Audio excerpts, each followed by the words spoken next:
राष्ट्र की सुरक्षा सिपाही सीमा पे करेगा, कानून व्यवस्था पुलिस करेगी, कानून का अमल या कानून के बारे में जो फैसले करने हैं वो हमारे जज साहब करेंगे। नागरिक क्या करेंगे, क्यों नहीं करेंगे नागरिक?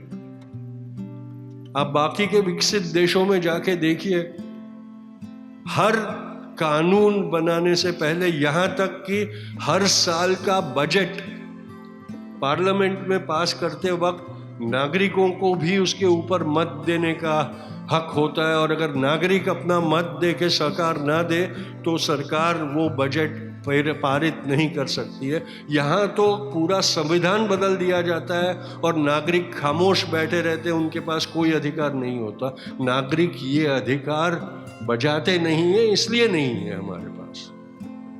अगर पार्लियामेंट में हमारे लोकशाही को ताकतवर बनाने की क्षमता न रही हो तो नागरिकों ने रास्ते पर आकर वो निभाना जरूरी हो जाता है।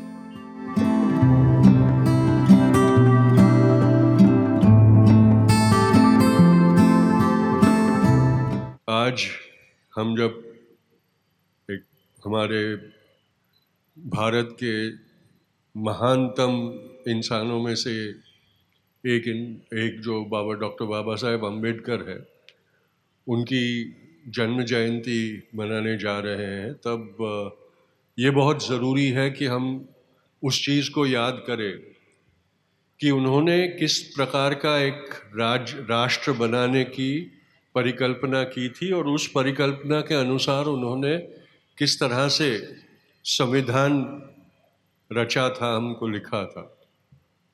आज़ादी के पहले का जो हिंदुस्तान था वो गुलाम हिंदुस्तान था, और गुलामी की आदत बहुत कई सैकड़ों सालों से हमको पड़ गई थी, क्योंकि हमेशा राजाशाही के नीचे हम रहा करते थे।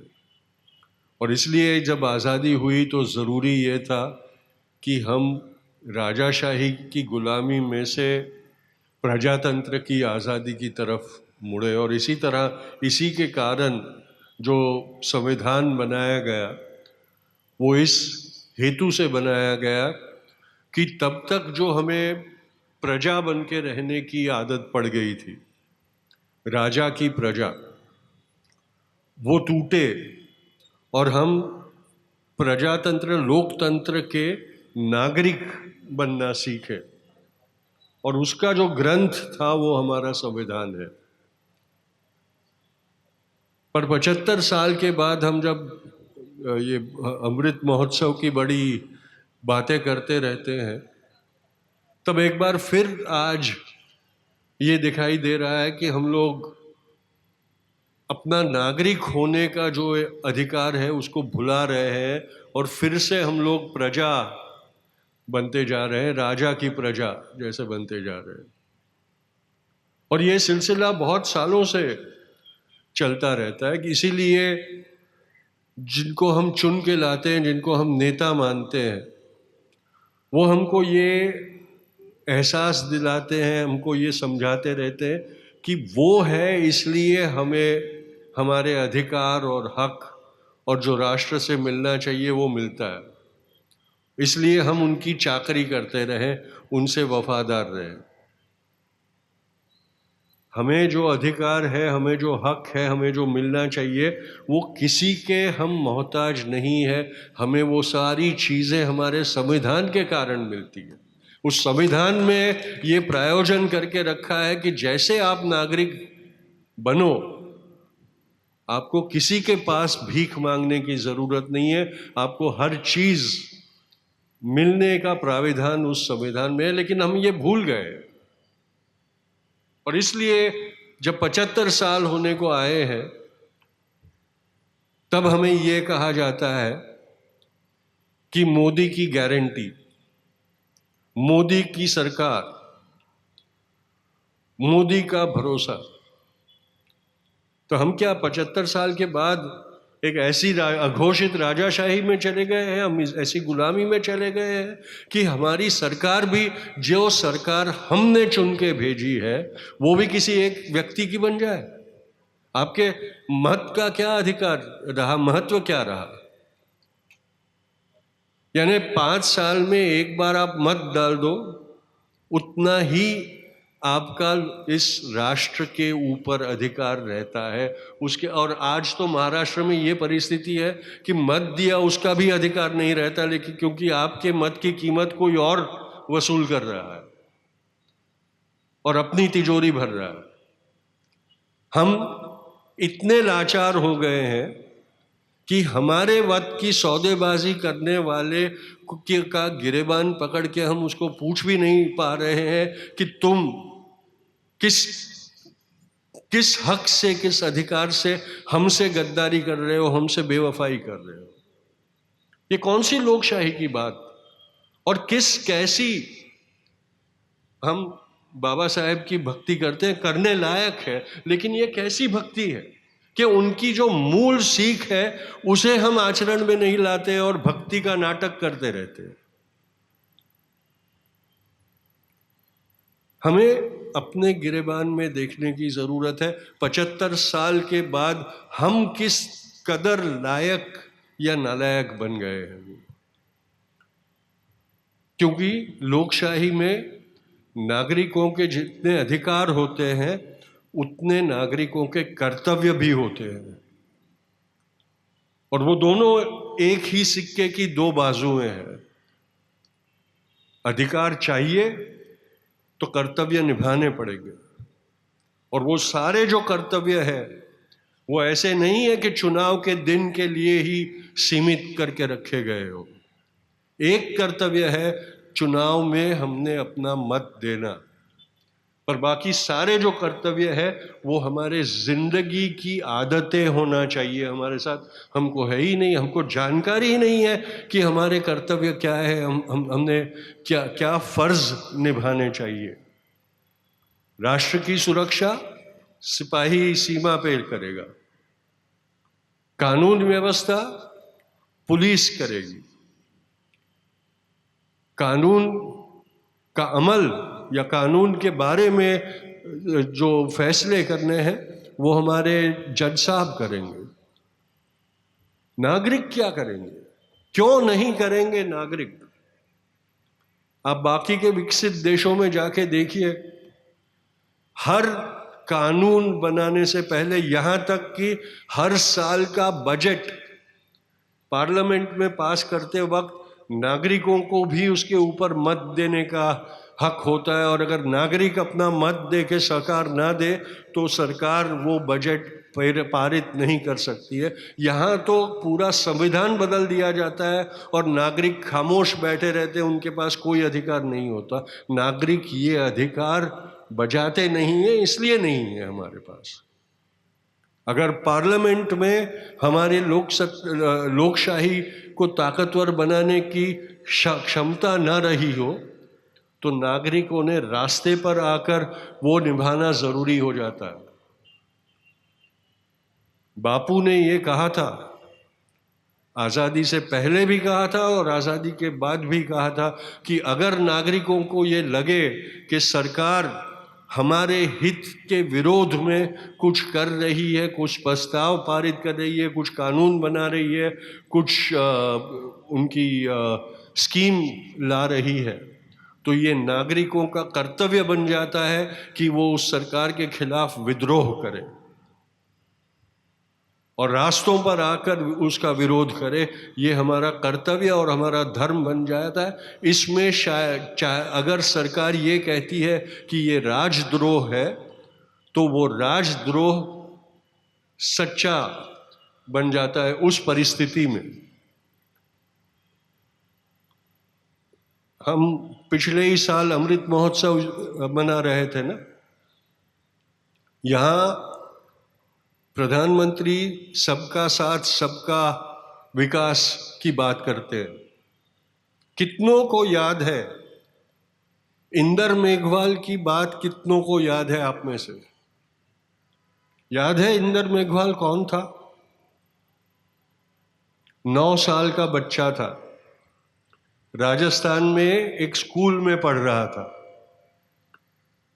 और जिस 15 अगस्त को हर घर तिरंगा का ऐलान प्रधानमंत्री जी ने किया था अमृत महोत्सव के रूप में, उसके ठीक 4 दिन पहले उस 9 साल के इंदर मेघवाल को प्यास लगी और उसने अपने सवर्ण टीचर के लिए रखे हुए मटके में से 1 गिलास पानी लेके पिया। इंदर दलित था। उस सवर्ण शिक्षक ने इंदर को इस बेरहमी से मारा था कि इंदर की मौत हो गई। किसका विकास, किसका साथ, किसकी समता? और हम चुप बैठे रहे। कैसे नागरिक? बातें तो बहुत होती है ना समता की और ये वो सब। 75 साल के बाद सिर्फ पानी पीने के इल्जाम में अगर दलित की हत्या की जा रही है, कौन सी समता?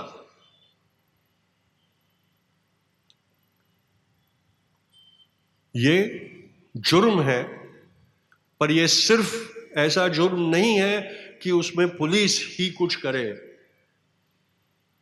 हमने भी अपना इसके खिलाफ का अपना अभिप्राय जाहिर करना चाहिए।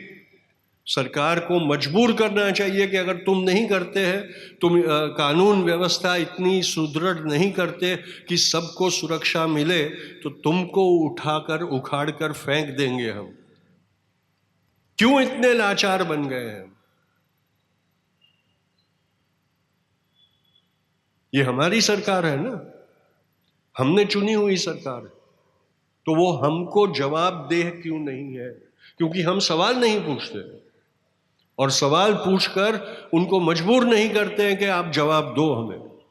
तो कैसी लोकशाही रह गई है? बाबा साहेब ने जिस लोकशाही का सपना देखकर हमें संविधान दिया था, क्या हम उसके लायक रहे हैं? ये प्रश्न हमने पूछना पड़ेगा। चुनाव आते हैं, आपके वोटों को तो पहले से ही खारिज कर दिया जाता है, क्योंकि पार्टियां कॉन्स्टिट्यूएंसी में किस जाति की सरसाई है, दूसरी कौन सी जाति है जो उसको काउंटर बैलेंस कर सकती है, वो सारे समीकरण देख के उम्मीदवार खड़े करती है।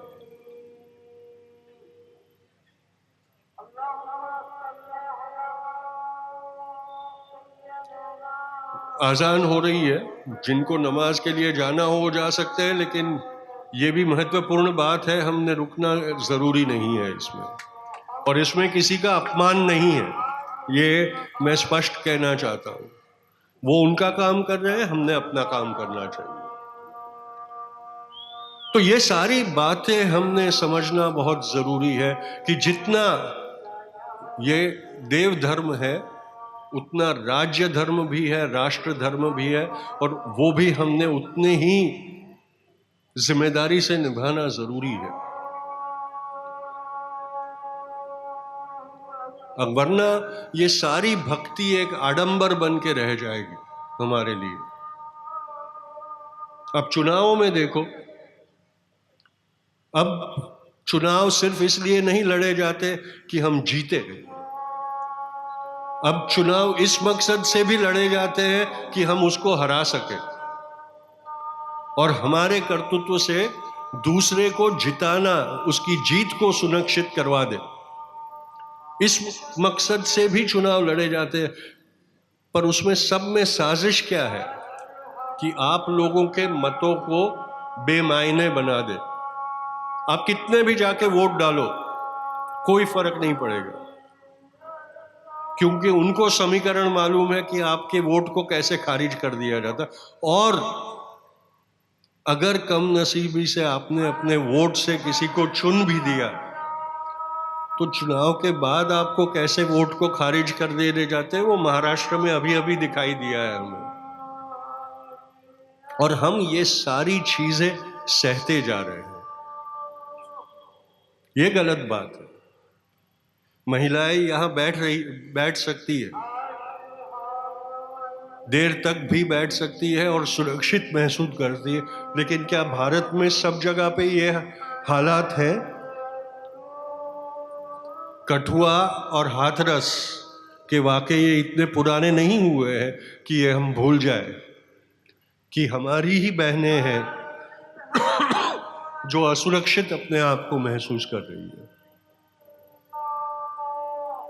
तो बेटी कैसे सुरक्षित रह पा रही है? ये सारी चीजें इसलिए हो रही है कि हमने अपने अपने खुद से अपने हाथों में बेड़ियां डाल दी और लाचार होके बैठ गए। ये नहीं चल सकता।